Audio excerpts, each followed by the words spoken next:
चिपक दीवार से वही चिपक जा तू अपन भतार से। ढेर दिन पनहर से अइलू हकार से रात भर मजा जलेबे दो तू प्यार से। आज भर ढेउ दा ढोढ़ी जाने छिउ दा थकल बा मिजाज जानी हो वाला फिउ दा।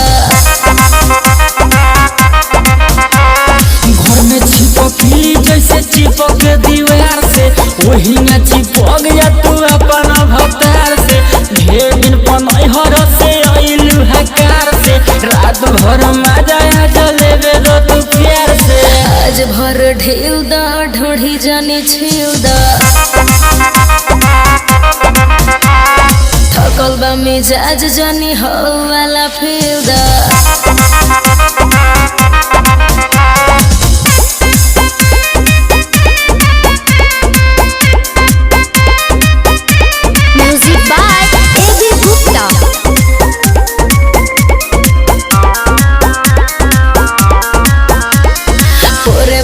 देह मोर टूटतावे हो मान जा बलम दम घुटतावे हो।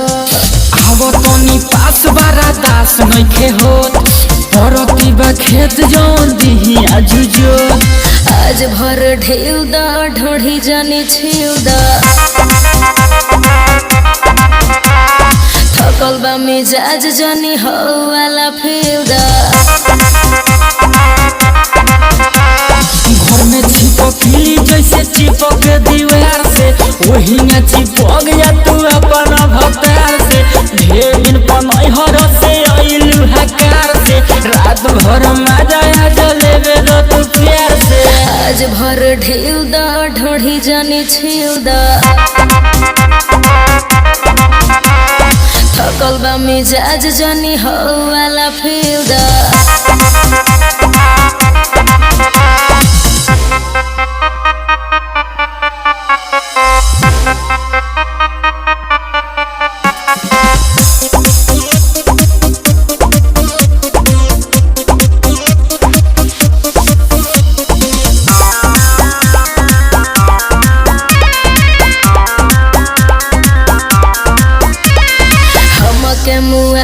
के छोड़ब का हो बुलेट राजा देह कोड़ब का हो। लगे हो जा फेस मुंडा कोई के फरेस मानी नहीं आज सुनो निरमल योगेश। आज भर ढेउ दा ढोढ़ी जाने छिउ दा थकल बा मिजाज जानी हो वाला फिउ दा। घर में चिपकली जैसे चिपक दीवार से वही चिपक जा तू अपन भतार से। ढेर दिन पनहर से अइलू हकार से रात भर मजा जलेबे दो तू प्यार से। आज भर ढेउ दा ढोढ़ी जाने छिउ दा थकल बा मिजाज जानी हो वाला फिउ दा।